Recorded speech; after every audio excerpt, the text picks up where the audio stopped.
मेरा नाम है अशोक गुप्ता। मेरे YouTube चैनल पर आप सभी का स्वागत है। आज मैं लेकर आया हूं लेक्चर 88 और स्टूडेंट्स आज के लेक्चर में मैं आपको क्लास 10th में एक्सरसाइज 3.5 का क्वेश्चन नंबर 4 करवाऊंगा। तो बेटा ये जो क्वेश्चन है वर्ड प्रॉब्लम्स है। यहाँ हमें स्टेटमेंट गिवन है, स्टेटमेंट को पढ़कर हमें वहां से इक्वेशन को बनाना है और फिर उसके सॉल्यूशंस को फाइंड आउट करना है। तो क्वेश्चन नंबर 4 की स्टेटमेंट है form the pair of linear equations in the following problems and find their solutions if they exist by any algebraic method। तो बेटा सबसे पहले इक्वेशंस को यहाँ फॉर्म करेंगे, बनाएंगे और उनके सॉल्यूशंस अगर वो एग्जिस्ट करते हैं तो उसको फाइंड आउट करेंगे बाय एनी अलजेब्रिक मेथड। तो बेटा हम अभी तक 3 अलजेब्रिक मेथड्स को पढ़ चुके हैं, सब्स्टिट्यूशन मेथड, एलिमिनेशन मेथड और क्रॉस मल्टीप्लिकेशन मेथड। तो बेटा किसी भी मेथड का हम यूज कर सकते हैं जो भी आपको आसान लगे, जो से आप आसानी से सोल्व कर पाए। ठीक है, तो देखते हैं हम फोर्थ क्वेश्चन फर्स्ट पार्ट।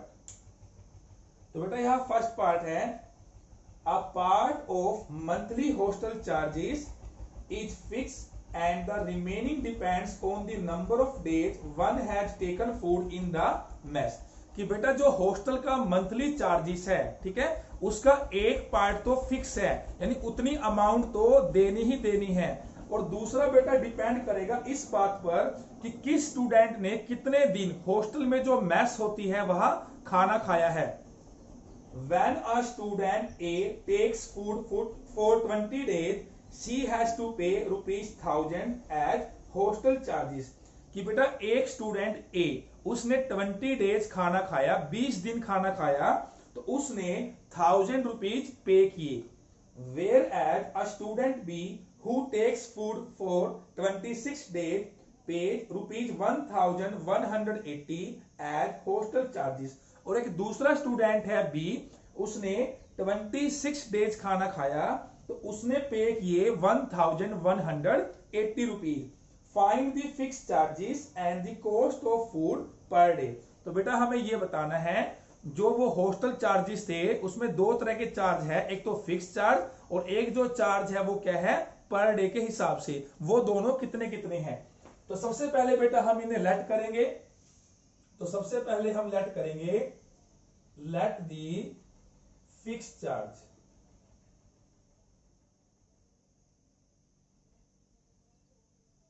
इसे हम मान लेते हैं ₹X। तो बेटा ये जो चार्ज है ये तो फिक्स है, चाहे किसी भी स्टूडेंट ने कितने भी दिन खाना खाया हो ये चार्ज तो उसको पे करना ही पड़ेगा। और दूसरा हम मानेंगे, और दूसरा हम यहां मानकर चलेंगे cost of food per day.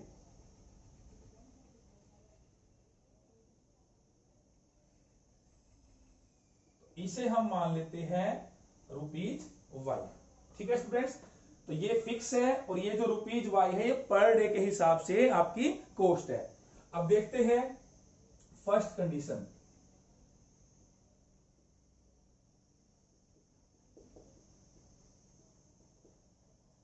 तो स्टूडेंट्स फर्स्ट कंडीशन में हमें गिवन था एक स्टूडेंट है ए जिसने 20 डेज खाना खाया तो उसने 1000 रुपीज पे किए। तो देखिए स्टूडेंट्स जो ये x है ये तो फिक्स है, ठीक है, इसको तो हमने लिख दिया यहां पर, और जो बेटा ये y है ये पर डे के हिसाब से है। तो उस स्टूडेंट ने 20 डेज खाना खाया तो बेटा पर डे एक दिन की जो कॉस्ट है वो कितनी है ₹Y। तो एक दिन की है ₹Y, तो 20 डेज की हो जाएगी, इसे 20 से करेंगे मल्टीप्लाई 20Y। तो बेटा ये फिक्स है, ये पर डे के हिसाब से है, दोनों को मिलाकर जो टोटल चार्जेस बना है जो उसने पे किया है वो कितना है 1000 रुपीज। तो ये हमारे पास क्या है इक्वेशन 1। अब हम देखेंगे सेकंड कंडीशन।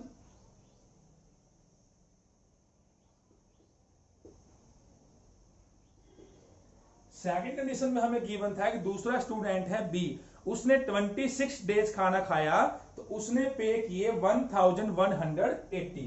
तो देखिए स्टूडेंट्स यहां 20 डेज था तो 20Y आ गया। अब नेक्स्ट में है 26 डेज, तो यहां क्या हो जाएगा 26Y। तो यहां x तो रहेगा फिक्स, यहां आएगा 26Y तो टोटल जो अमाउंट पे की गई है 1180। तो बेटा ये हमारे पास बन गई इक्वेशन 2। अब हम इन दोनों इक्वेशंस को सोल्व करेंगे। तो देखिए फर्स्ट इक्वेशन है हमारे पास x plus 20y is equal to 1000। Second equation है x plus 26y is equal to 1180। तो बेटा इससे पहले वाली जो एक्सरसाइज थी वहां भी हमने वर्ड प्रॉब्लम्स को सोल्व किया था। वहां भी ये लिखा हुआ था कि अगर सॉल्यूशन एग्जिस्ट करे तो सॉल्यूशन फाइंड आउट करे। तो बेटा वर्ड प्रॉब्लम्स के अंदर जो भी हम इक्वेशन सोल्व करेंगे उनके जो सॉल्यूशंस होंगे वो कैसे होंगे, हमेशा यूनिक सॉल्यूशंस, ठीक है, तभी वो एग्जिस्ट करेंगे।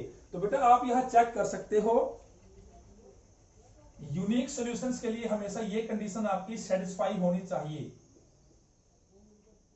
ये पहले हम पढ़ चुके हैं, ठीक है। तो आप यहां चेक कर सकते हैं, देखिए a1 बाय a2, आप इन दोनों इक्वेशन में से a1 बाय a2 ये निकाल सकते हैं। तो यहां से a1 1 है, a2 भी 1 है, तो 1 bye 1, b1 bye b2 20 bye 26। तो बेटा ये आपका 2 पे कैंसिल हो गया, तो यहां से आया 10 बाय 30 और यहां पर 1 बाय 1 1। तो बेटा आप ऑब्जर्व कीजिए दोनों वैल्यू इक्वल नहीं है, ठीक है। तो ये आपको बार बार चेक करने की जरूरत नहीं है। जब भी इक्वेशंस हमारी आएगी वर्ड प्रॉब्लम्स के अंदर, हमेशा वहां पर जो रूट, जो वहां पर इक्वेशंस के सॉल्यूशन होंगे वो कैसे होंगे, यूनिक सॉल्यूशन, जिसको हम बोलते हैं वन सॉल्यूशन। अब बेटा हमारे पास ये दोनों इक्वेशंस बन गई है, अब हम इन्हें सोल्व करेंगे। तो इसके लिए जैसा कि कहा गया था किसी भी अलजेब्रिक मेथड का आप यूज कर सकते हैं। तो बेटा यहां मैं यूज करूंगा एलिमिनेशन मेथड, ठीक है, बाकी आप जो चाहो वो यूज कर लीजिए। तो एलिमिनेशन मेथड बेटा हम डिस्कस कर चुके हैं, ये दोनों ही टर्म्स इक्वल है, तो हम इसके साइन चेंज करेंगे। तो यहां से ये हो गया कैंसिल आउट, 20y प्लस का है, माइनस का 26y, तो यहां से आएगा माइनस का 6y। यहां से सिंप्लीफाई करेंगे तो आएगा माइनस 180, माइनस से माइनस कैंसल, तो y की वैल्यू आएगी 180 बाय 6। तो y हमारे पास आ गया 30। तो इस मेथड में जब एक वैल्यू आ जाए उस वैल्यू को हम किसी भी इक्वेशन में 1 में या फिर 2 में हमें पुट करना है। तो हम पुट करेंगे इस वैल्यू को इक्वेशन 1 में। Put the value of y in equation 1। तो इक्वेशन 1 है हमारे पास x plus 20y is equal to 1000, 20y is equal to 1000। तो y की वैल्यू है 30, तो यहां पुट करेंगे 20y, 20 मल्टीप्लाई 30, तो यहां से मल्टीप्लाई करेंगे तो यहां से आएगा 600, x इज इक्वल टू, तो बेटा ये प्लस का 600 है, राइट में जाकर माइनस का हो जाएगा, तो 1000 माइनस 600 400। तो बेटा ये हमारे सॉल्यूशन आ गए, x की वैल्यू 400, y की वैल्यू 30। तो फिक्स चार्ज हमने x माना था, उसकी value 400, cost of food per day ये हमने रुपीज y माना था, तो ये आ गया 30। तो यहां हम लिखेंगे सो the fixed charge is equal to rupees 400 and cost of food per day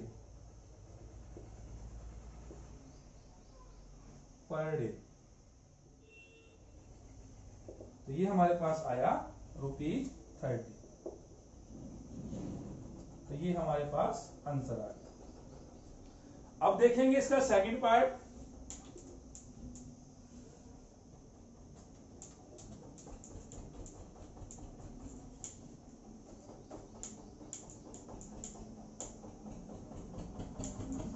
तो देखिए स्टूडेंट्स, सेकंड पार्ट की स्टेटमेंट है अ फ्रैक्शन बिकम्स। बेटा फ्रैक्शन वाला कभी भी सम आ जाए, पहले भी ये बात मैं बता चुका हूं, कभी भी फ्रैक्शन वाला सम आए वहां पर हमेशा न्यूमिरेटर को x मानना है, डिनोमिनेटर को y मानना है, वही से आपने शुरुआत करनी है। ठीक है, तो सबसे पहले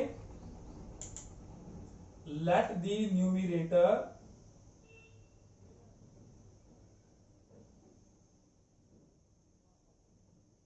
is equal to x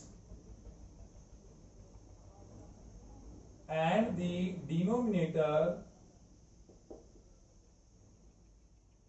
is equal to y। तो बेटा आप सभी को पता है कि फ्रैक्शन क्या होती है, न्यूमिरेटर बाय डिनोमिनेटर। तो फ्रैक्शन हमारी हो जाएगी numerator by denominator x by y। अब हम देखेंगे यहां कंडीशन क्या गिवन है। तो देखिए, a fraction becomes 1/3 when 1 is subtracted from the numerator, कि अगर न्यूमिरेटर में से 1 सब्ट्रैक्ट कर दिया जाए तो फ्रैक्शन 1/3 के इक्वल हो जाती है। तो बेटा ये पहली कंडीशन है। फिर है it becomes 1/4 when 8 is added to its denominator. और बेटा दूसरी कंडीशन क्या है कि फ्रैक्शन 1/4 के इक्वल हो जाती है जब हम डिनोमिनेटर में 8 को ऐड कर दे। फाइंड दी फ्रैक्शन, तो हमें बताना है फ्रैक्शन क्या है। तो बेटा फर्स्ट कंडीशन पहले हम लेकर चलेंगे।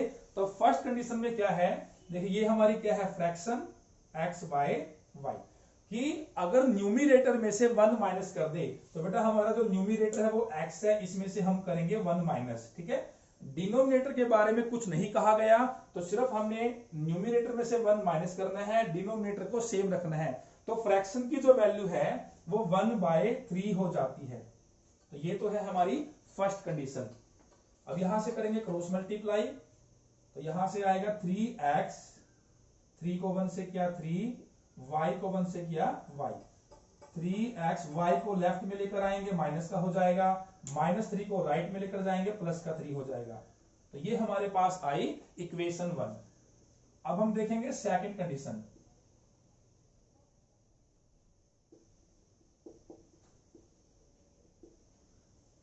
तो सेकंड कंडीशन हमें गिवन है कि अगर डिनोमिनेटर में हम 8 ऐड कर दे तो फ्रैक्शन की वैल्यू 1/4 हो जाती है।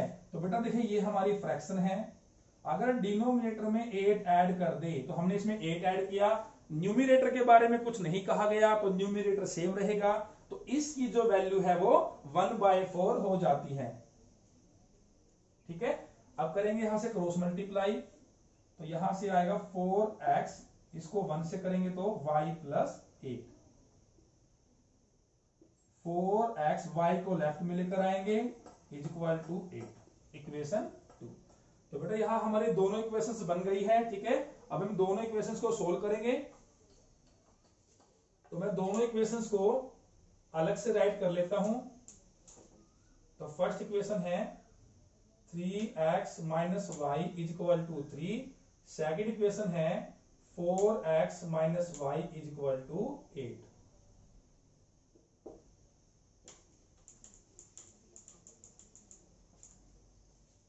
तो बेटा हम यूज करेंगे एलिमिनेशन मेथड। ठीक है, तो देखिए दोनों ही टर्म सेम है लेकिन दोनों के साइन बेटा नेगेटिव है, और उसको किसी भी वेरिएबल्स को एलिमिनेट करने के लिए एक टर्म प्लस की होनी चाहिए और उतनी ही माइनस की होनी चाहिए। ठीक है, तो हम इसके साइन चेंज करेंगे। तो यहां से ये कैंसिल हो गया, 3x माइनस 4x यहां से आएगा minus x, 3 minus 8 minus 5, minus से माइनस कैंसिल, तो x की वैल्यू आई 5। अब हम इस वैल्यू को पुट करेंगे, put x is equal to 5 in equation 1। v है इक्वेशन 1 है हमारे पास 3x minus y is equal to 3। तो x की वैल्यू 5, तो 3 मल्टीप्लाई x की वैल्यू 5, बाकी सेम। तो ये आ गया 3 5 जा 15 माइनस वाई, ये प्लस का 15 है, राइट में जाएगा तो माइनस का हो जाएगा। 3 माइनस 15 माइनस 12, माइनस से माइनस कैंसल। तो बेटा ये हमारे सॉल्यूशंस आ गए, x की वैल्यू 5, y की वैल्यू 12। तो हमें क्या बताना था, व्हाट इज द फ्रैक्शन। ठीक है, कि फ्रैक्शन क्या थी। तो यहां लिखेंगे फ्रैक्शन इज इक्वल टू, तो बेटा फ्रैक्शन क्या थी, numerator by denominator, x by y। तो x की वैल्यू क्या आई 5, y की वैल्यू कितनी आई 12। तो हमारा आंसर आया 5/12। स्टूडेंट्स अब देखेंगे इसका थर्ड पार्ट। थर्ड पार्ट की स्टेटमेंट है, Yash scored 40 marks in a test getting 3 marks for each right answer and losing 1 mark for each wrong answer. तो बेटा यहां गिवन है कि यस ने एक टेस्ट में 40 मार्क्स स्कोर किए, ठीक है, यानी उसने 40 मार्क्स लिए। और बेटा इसमें क्या था, उसको उसने जितने भी सही आंसर दिए उसके तो उसको मिले हैं 3 मार्क्स, यानी हर सही आंसर के लिए उसको 3 मार्क्स मिले हैं। और बेटा रोंग आंसर के लिए, यानी जितने भी उसने रोंग आंसर दिए हैं उसके लिए उसका 1 मार्क क्या हुआ है, लूज, यानी कि वो कम हो गया, ठीक है, तब जाकर उसे 40 मार्क्स मिले हैं। Had 4 marks been awarded for each correct answer, कि बेटा अगर सही आंसर के लिए उसे 4 मार्क्स मिले होते and 2 marks been deducted for each incorrect answer, और गलत आंसर के लिए उसके 2 मार्क्स कम किए जाते, then Yash would have scored 50 marks, तब यस को 50 मार्क्स मिलते, ठीक है। तो बेटा यह हमें 2 कंडीशंस गिवन है।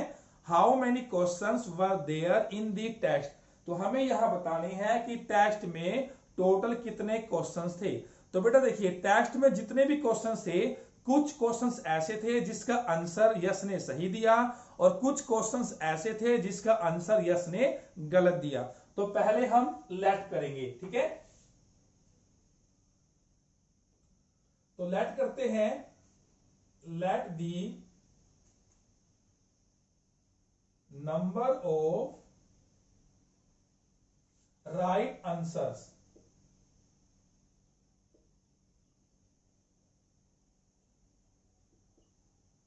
तो हम मान लेते हैं कि यस ने जो सही आंसर दिए हैं वो एक्स दिए हैं, यानी एक्स क्वेश्चंस के आंसर उसने सही दिए हैं।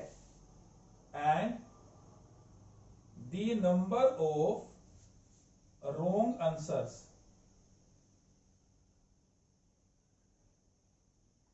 ये हम मान लेते हैं y, यानी कि यस ने y क्वेश्चंस के आंसर गलत दिए हैं। तो बेटा देखिए ये वे क्वेश्चंस है जिसके आंसर सही दिए हैं, ये वे क्वेश्चंस है जिसके आंसर गलत दिए हैं, ठीक है। तो टोटल क्वेश्चंस कितने हो जाएंगे, एक तो उसने सही दिए वो, एक उसने गलत दिए वो, दोनों को ऐड करेंगे तो टोटल क्वेश्चंस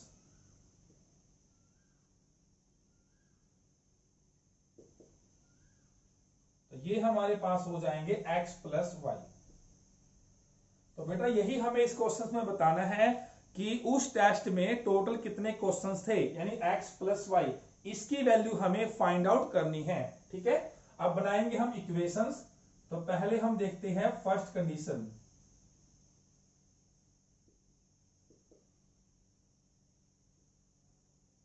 तो बेटा इसको बिल्कुल ध्यान से समझिए। तो फर्स्ट कंडीशन में गिवन था यस को 40 मार्क्स मिले हैं, ठीक है, और कब मिले हैं, अगर उसको सही आंसर के लिए मिले हैं 3 मार्क्स और गलत के लिए उसको मिले हैं 1 मार्क, और वो उसके कम कर दिए गए, यानी वो उसके लूज हो गए, ठीक है। तो बेटा देखिए पहले हम इसको थोड़ा समझते हैं। जितने भी उसने सही आंसर दिए 3 के हिसाब से उसको मार्क्स मिलेंगे। जैसे मान लीजिए उसने एक आंसर सही दिया तो उसको मिले 3 मार्क्स। अगर उसने 2 क्वेश्चंस के आंसर सही दिए तो उसको कितने मिलेंगे, 6 मार्क्स। अगर उसने 3 क्वेश्चंस के आंसर दिए तो उसको मिलेंगे 9 मार्क्स, ठीक है बेटा।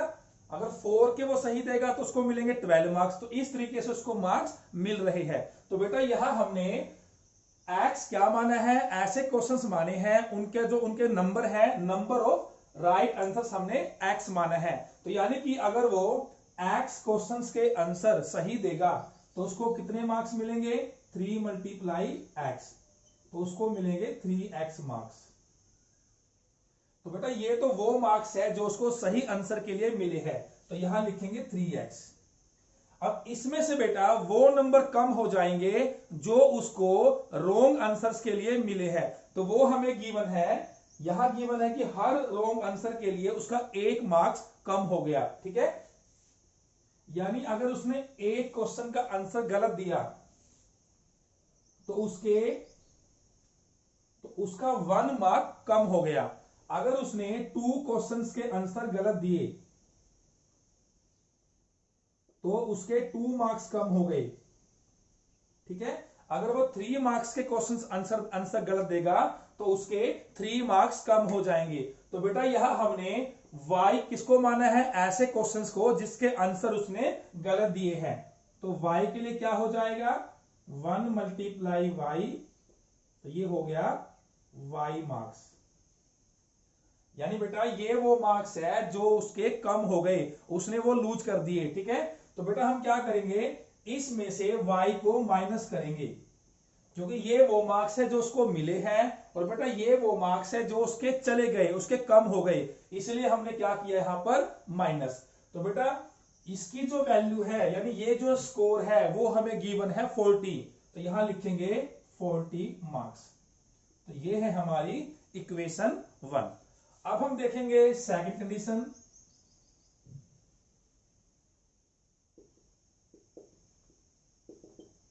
तो बेटा सेकंड कंडीशन में हमें गिवन है, had 4 marks been awarded for each correct answer. अगर उसको हर सही क्वेश्चंस के लिए, यानी जितने भी क्वेश्चंस का उसने आंसर सही दिया है, 4 मार्क्स मिलते। तो बेटा पहली कंडीशन में उसको मिले थे 3 मार्क्स, यहां मिल रहे हैं 4 मार्क्स, तो यहां पर आया 3x, तो यहां पर क्या आ जाएगा 4x। ठीक है, और यहां पर बेटा गिवन क्या है, 2 marks been deducted for each incorrect answer. हर गलत आंसर के लिए उसके 2 मार्क्स कम कर दिए। तो बेटा इस कंडीशन में क्या गिवन था, हर गलत आंसर के लिए उसके 1 मार्क कम कर दिए। तो बेटा 1 मार्क कम हुए थे, तो यहां पर क्या आया था 1y, यानी कि y। अब यहां 2 मार्क्स कम हो रहे हैं, तो यहां पर क्या आ जाएगा 2y।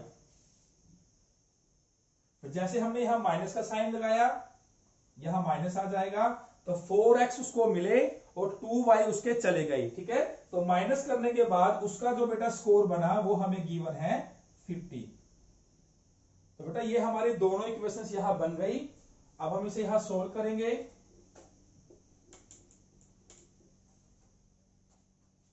तो दोनों इक्वेशंस को मैं राइट कर लेता हूं, 3x minus y is equal to 40, 4x minus 2y is equal to 50।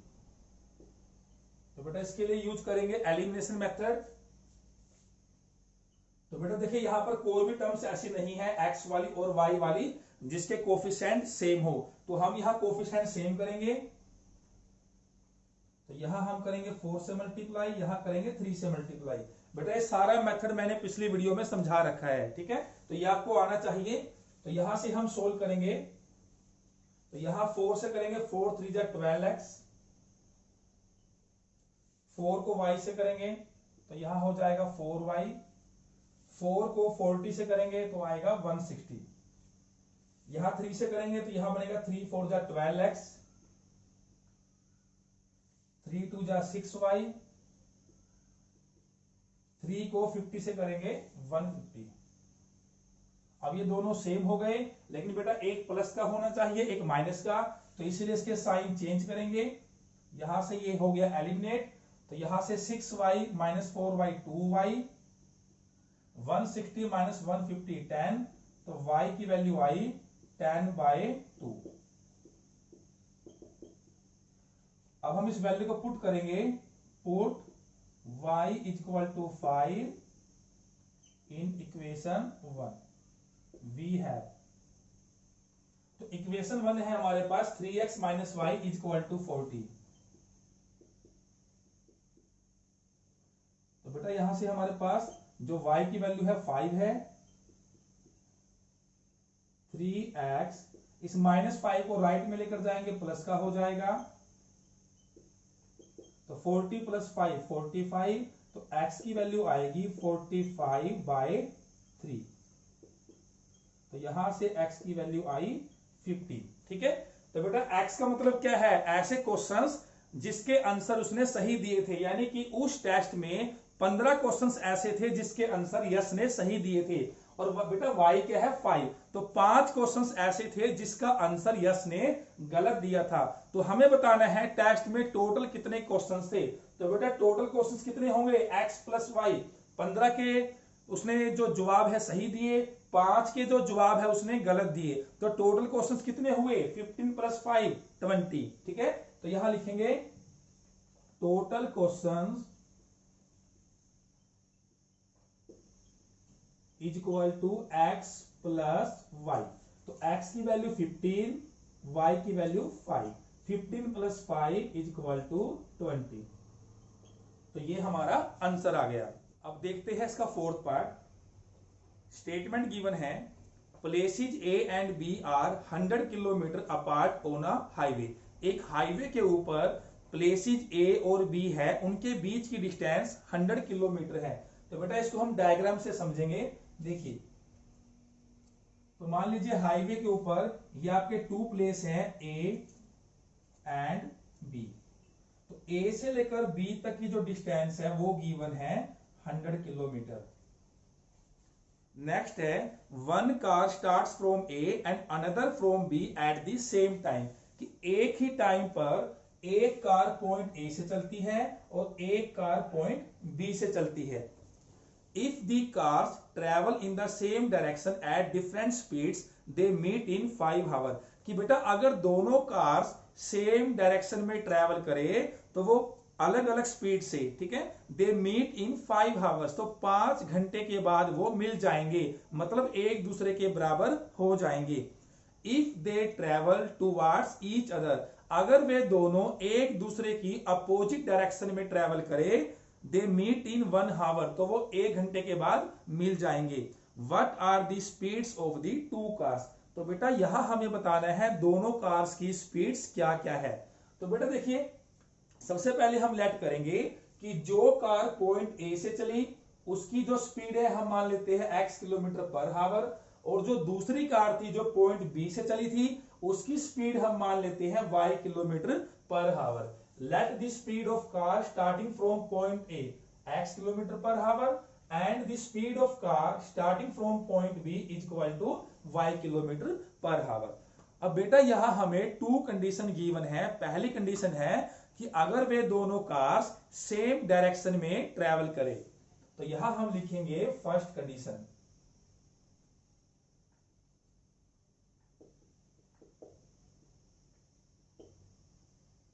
तो यहां लिखेंगे if the cars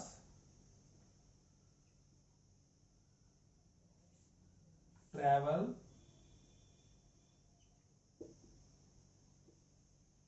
in the same direction,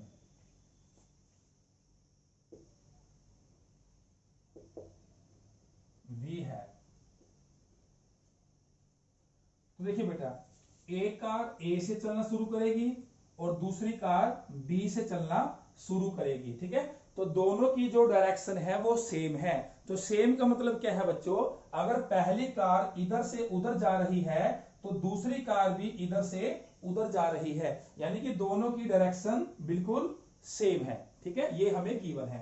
तो बेटा देखिए, फिर हमें गिवन है अगर डायरेक्शन सेम है तो 5 घंटे के बाद वो मिल जाएंगे, ठीक है। तो देखिए स्टूडेंट्स, अगर वो दोनों कार्स एक ए से चलेगी तो ये कार यहां से इस तरफ जा रही है, ऐसे ही दूसरी कार बी से इस तरफ जा रही है, तो कहीं ना कहीं जाकर वो आगे मिल जाएगी, मतलब उसी हाईवे पर वो दोनों मीट कर जाएगी।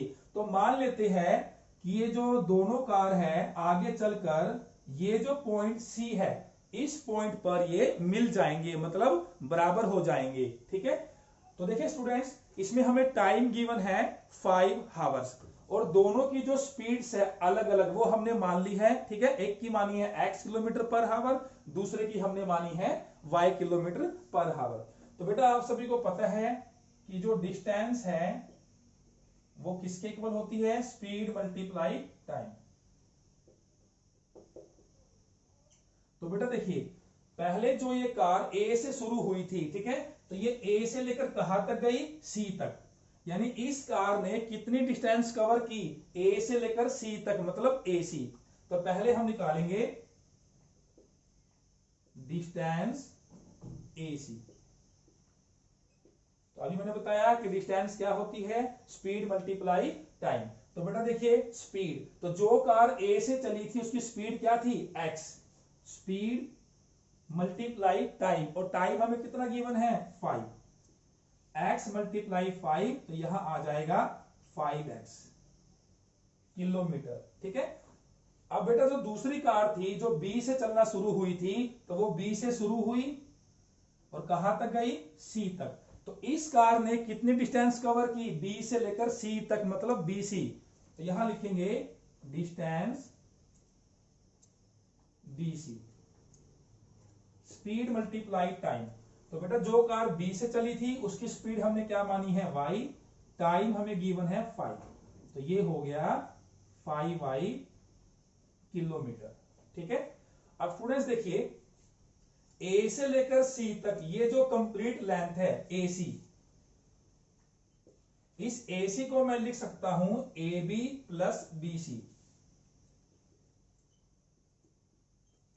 ठीक है। ऐसा लिखने से कोई फर्क नहीं पड़ेगा, क्योंकि बेटा AB के अंदर BC को ऐड करेंगे तो हमें क्या मिलेगा, AC। अब हम इनकी वैल्यूज पुट करेंगे, तो देखिए AC, तो बेटा AC, जो AC की वैल्यू है वो कितनी है, देखिए 5x, यहां रखेंगे 5x। AB, बेटा A से लेकर B यहां तक की जो डिस्टेंस थी वो हमें गिवन थी 100 किलोमीटर, यहां आएगा 100 प्लस BC, और BC की वैल्यू कितनी है 5y, तो यहां से 5x, 5y को लेफ्ट में लेकर आएंगे, माइनस का हो जाएगा, इज इक्वल टू 100। तो बेटा यहां से ये हमारी बन गई इक्वेशन 1। अब बेटा यहां ऑब्जर्व कीजिए 5, 5, 100, ये तीनों ही 5 से डिवाइड हो रहे हैं। अगर हम इस इक्वेशन को थोड़ा छोटा करना चाहे तो हम क्या करेंगे, इनको 5 से डिवाइड करेंगे। तो देखिए बेटा 5x, सबसे पहले क्या है 5x, अगर 5x को आप 5 से डिवाइड करेंगे तो क्या आएगा x, 5y को 5 से डिवाइड करेंगे तो क्या आएगा y, अगर आप 100 को 5 से डिवाइड करेंगे तो क्या आएगा 20। तो ये हमारी बनी इक्वेशन 1। तो बेटा अब हम देखेंगे इसकी second condition.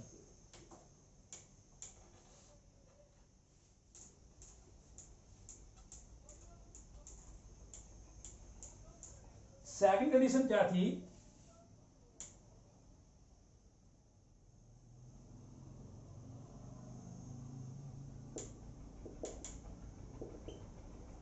If the cars travel in opposite direction, यहां लिखेंगे if the cars travel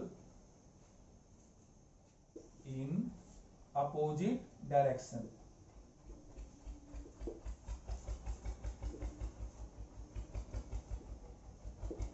B है। तो बेटा देखिए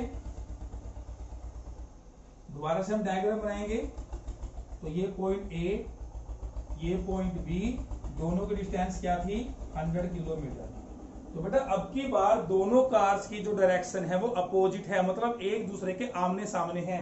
अगर एक कार यहां से वहां जाएगी तो दूसरी कार वहां से इधर आएगी। ठीक है, यानी एक दूसरे के आमने सामने इस तरीके से, ऐसे।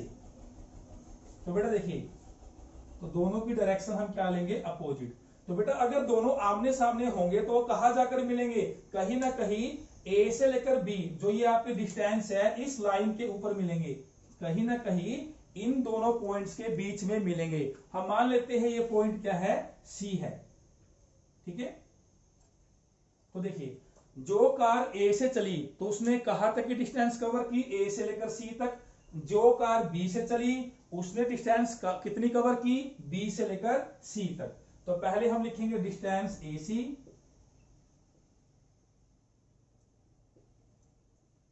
Speed multiply time. तो बेटा स्पीड क्या थी, जो कार ए से चली थी x मल्टीप्लाई टाइम, और बेटा इस कंडीशन में हमें टाइम गिवन है 1 आवर, कि वे 1 घंटे के बाद मिल जाएंगी। तो यहां पर टाइम क्या है 1, तो x को 1 से किया मल्टीप्लाई, तो x। अब हम निकालेंगे डिस्टेंस, तो बेटा b से लेकर वो c तक आई, तो distance bc, speed multiply time. तो जो कार b से चली उसकी स्पीड क्या है y, और टाइम है 1, तो y को 1 से करेंगे y किलोमीटर। अब बेटा देखिए ए से लेकर बी तक जो कंप्लीट ये लेंथ है, यानी जो कंप्लीट डिस्टेंस है, इसको हम लिखेंगे ए सी प्लस बी सी। इसको ऐसे लिखा जा सकता है, ठीक है। अब इसकी वैल्यू हम पुट करेंगे तो बेटा ए बी, ए से लेकर बी, तो देखिए तो बेटा ए से लेकर बी इसकी वैल्यू हमें गिवन थी 100 किलोमीटर, तो यहां आएगा 100 किलोमीटर। ए सी हमने निकाला है x किलोमीटर, यहाँ x, बी सी की वैल्यू है y, तो 100 is equal to x plus y, या फिर इसको हम ऐसे भी लिख सकते हैं x plus y is equal to 100। बेटा दोनों का मीनिंग सेम है। तो ये हमारी बनी इक्वेशन 2। तो पहली हमारी इक्वेशन बनी थी x minus y is equal to 20, दूसरी इक्वेशन बनी है x plus y is equal to 100। अब हम इन दोनों इक्वेशंस को सोल्व करेंगे।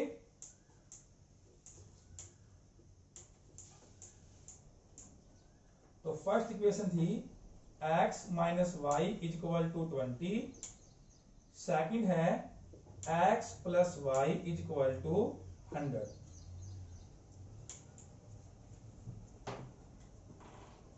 तो बेटा यहां यूज करेंगे एलिमिनेशन मेथड।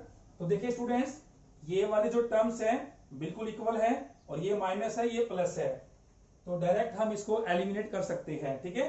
तो x प्लस एक्स यहां से हो गया 2x, 20 प्लस 100 120, तो x की वैल्यू आई 120/2, तो यहां से 60 आ गया। अब हम पुट करेंगे इसको, put x is equal to 60 in equation 1 we have. तो इक्वेशन 1 है x minus y is equal to 20, तो x की वैल्यू यहां 60 पुट करेंगे, माइनस वाई, ये प्लस का 60 है माइनस का हो जाएगा, तो यहां से आएगा -40, माइनस माइनस कैंसल, तो y 40। तो बेटा हमारे सोल्यूशन आ चुके हैं। तो जो कार A से चली थी उसकी स्पीड क्या थी x किलोमीटर पर हावर, तो उसकी वैल्यू कितनी आई है 60, यानी 60 किलोमीटर पर हावर। और जो कार B से चली थी उसकी स्पीड हमने क्या मानी थी y किलोमीटर पर हावर, तो y की जो वैल्यू है वो 40 है, तो इसकी जो स्पीड होगी 40 किलोमीटर पर हावर होगी, ठीक है। तो हम यहां लिखकर दिखाएंगे, so the speed of car starting from A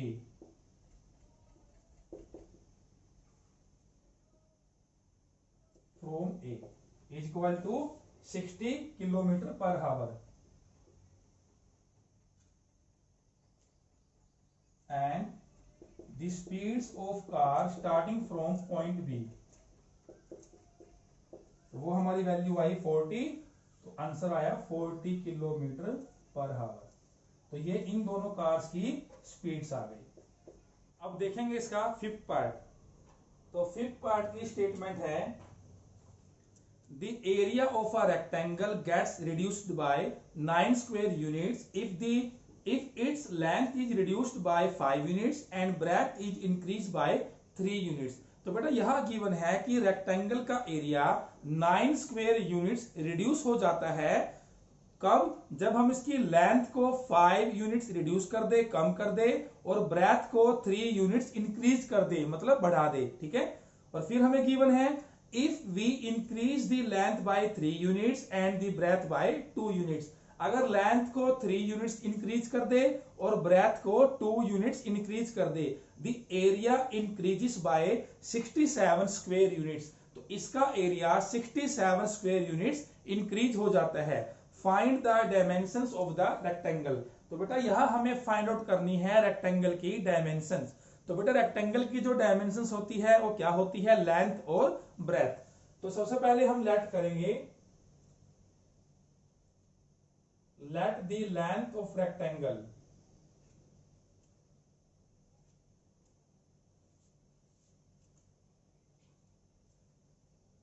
इसे हम मान लेते हैं x units, and the breadth of rectangle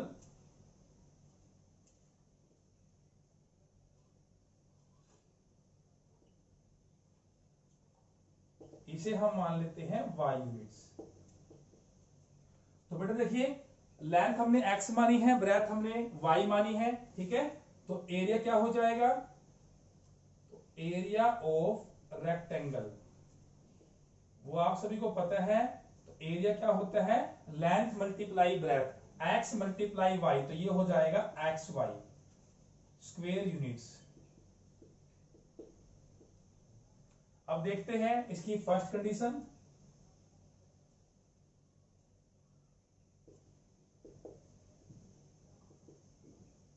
तो बेटा फर्स्ट कंडीशन में गिवन है कि अगर लेंथ को 5 यूनिट्स रिड्यूस कर दे, तो बेटा देखिए लेंथ हमने क्या मानी है x, तो इसको हम क्या करेंगे 5 रिड्यूस, यानी इसमें से 5 माइनस कर देंगे। And breadth is increase by 3, और ब्रेथ में 3 क्या करेंगे हम इंक्रीज, इसमें 3 ऐड करेंगे। तो बेटा देखिए लेंथ में से 5 माइनस किया, ब्रेथ में हमने 3 ऐड किया, ठीक है। तो ऐसा करने से क्या हुआ, जो एरिया है वो 9 स्क्वायर यूनिट रिड्यूस हो गया। तो बेटा देखिए हमारा जो एरिया था, पहले जो हमारा एरिया था वो क्या था XY, ठीक है। -5 किया प्लस 3 किया, ऐसा करने से ये जो एरिया आया है ये बेटा 9 स्क्वायर यूनिट रिड्यूस हो गया। यानी ये जो वैल्यू है इस वैल्यू से कितनी कम है, 9 कम है, ठीक है। तो बेटा दोनों को इक्वल करने के लिए हम क्या करेंगे, अब ये 9 कम है तो इसका मतलब क्या है, ये 9 ज्यादा है। तो अगर ये कम है तो इसमें से हम 9 माइनस कर देंगे, तो इससे क्या होगा, ये दोनों इक्वल हो जाएंगे, ठीक है। तो पहले हमने क्या किया, लेंथ में से 5 माइनस किया, फिर हमने क्या किया, ब्रेथ में 3 ऐड किया। तो ये लेंथ है ये ब्रेथ है, तो लेंथ मल्टीप्लाई ब्रेथ, तो उससे हमारा क्या आया एरिया। और बेटा एरिया हमारा क्या था XY, ठीक है। इक्वल हमें करना है, हमें गिवन क्या था कि ये जो वैल्यू है वो 9 कम हो गई, तो हमने उधर वाली वैल्यू में से 9 कम कर दी, सो दैट ये दोनों इक्वल हो जाए, ठीक है। अब इसे सोल्व करेंगे, तो पहले हम करेंगे मल्टीप्लाई। तो बेटा मल्टीप्लाई तो आपको करनी आती है, यहां से आएगा XY plus 3x minus 5y minus 15, और यहां पर क्या है XY माइनस 9। तो बेटा देखिए इस तरफ भी XY है, उस तरफ भी XY है, अगर दोनों तरफ लेफ्ट में और राइट में सेम वैल्यू हो तो आप उसको डायरेक्ट कैंसिल कर सकते हैं, क्योंकि अगर आप इस XY को वहां लेकर जाएंगे तो ये माइनस का हो जाएगा, तब भी वो उससे कट जाएगा, ठीक है। तो आप सीधा भी इसे कट कर सकते हैं। तो यहां क्या बचा, 3x माइनस 5y माइनस 15 को राइट में लेकर जाएंगे प्लस का हो जाएगा 3x माइनस 5y, तो यहां से सोल्व करेंगे तो 15 माइनस 9 6, तो ये हमारी बनी इक्वेशन 1। अब हम लिखेंगे सेकंड कंडीशन। सेकंड कंडीशन में हमें गिवन है if we increase the length by 3 units and breadth by 2 units. Length में हमने 3 ऐड करना है, ब्रेथ में हमें 2 ऐड करना है। तो देखिए बेटा लेंथ हमारी क्या है x, इसमें हम 3 ऐड करेंगे, ब्रेथ क्या है y, इसमें हम 2 ऐड करेंगे। तो ये हमारी लेंथ आ गई नई लेंथ, ये हमारी नई ब्रेथ आ गई, ठीक है। तो लेंथ मल्टीप्लाई ब्रेथ, तो हमारा जो पहले वाला एरिया था वो क्या था XY, तो बेटा ये पहले वाला एरिया था। तो ऐसा करने से क्या हुआ, द एरिया इंक्रीजेस बाय 67। तो बेटा ये जो एरिया है ये 67 इंक्रीज हो गया, यानी इसकी वैल्यू उस वैल्यू से 67 ज्यादा हो गई। अब की बार बेटा ये ज्यादा हुई है, ठीक है। तो हम क्या करेंगे, अगर ये ज्यादा है तो ये कम है, तो हम इसमें 67 ऐड करेंगे, ठीक है। तो हमने इसमें 67 ऐड किया तो ये दोनों इक्वल हो गए। अब इसको हम सोल्व करेंगे, तो यहां से आएगा XY plus 2x plus 3y plus 6, और यहां से XY प्लस 67। तो XY से XY cancel, 2x plus 3y, इस प्लस 6 को बाहर लेकर जाएंगे माइनस का हो जाएगा 2x प्लस 3y, 67 माइनस 61, तो यहां से क्या आ गया 6, सॉरी। तो बेटा 67, ये 6 इधर आगे माइनस का हो गया, 67 माइनस 6 61, तो यहां से बनी हमारी इक्वेशन 2। अब हम इन दोनों इक्वेशंस को सोल्व करेंगे। तो फर्स्ट इक्वेशन हमारी है 3x minus 5y is equal to 6। Second equation है 2x plus 3y is equal to 61।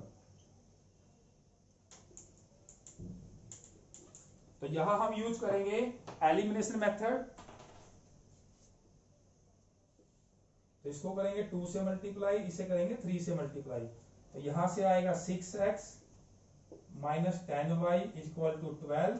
यहां से 6x प्लस 9y, तो यहां से 3 1 जा 3, 3 6 जा 18। अब इसके साइन चेंज करेंगे, तो ये कैंसल, माइनस 10 माइनस 9, तो ये हो गया माइनस 19y। 183 माइनस का है, प्लस का 12 है, तो यहां से आएगा माइनस 171। माइनस से माइनस कैंसल, तो y की वैल्यू आई 171 बाय 19। तो ये पूरा पूरा 9 पे चला गया, तो y की वैल्यू आ गई 9। अब इस वैल्यू को हम किसी भी इक्वेशन में पुट करेंगे, तो put y is equal to 9 in equation 1। We है इक्वेशन 1 है 3x minus 5y is equal to 6। तो यहां से 3x माइनस 5 मल्टीप्लाई y की वैल्यू 9 इज इक्वल टू 6। तो ये 9 को 5 से किया 45, ये माइनस का 45 है, राइट में जाकर प्लस का हो जाएगा। 6 प्लस 45, तो 45 प्लस 6 51, तो x की वैल्यू आई 51 बाय 3। तो ये पूरा पूरा चला गया 17, तो x इज इक्वल टू 17। तो बेटा इसमें हमें निकालनी थी रेक्टेंगल की डायमेंशंस, और डायमेंशन हमारी क्या थी, लेंथ एंड ब्रेथ। तो लेंथ को हमने x माना, ब्रेथ को हमने y माना। तो बेटा देखिए x की वैल्यू क्या है 17, तो हमारी जो लेंथ है वो कितनी है 17 यूनिट्स। ब्रेथ क्या थी y की वैल्यू क्या है 9, तो ब्रेथ हमारी कितनी आ गई 9 यूनिट्स। तो यहां लिखेंगे डायमेंशंस आर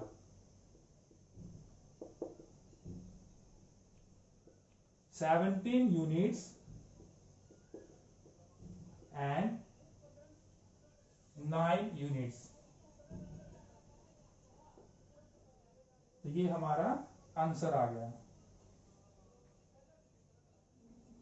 तो स्टूडेंट्स आज की क्लास में मैंने आपको 3.5 का क्वेश्चन नंबर 4 करवाया है। आई होप आपको ये क्वेश्चंस अच्छी तरह समझ आ गया होगा। तो बेटा अगर आपको आज की क्लास अच्छी लगी है तो इस वीडियो को लाइक करें और ज्यादा से ज्यादा शेयर करें। इसके बाद हम मिलेंगे नेक्स्ट क्लास में। Thank you.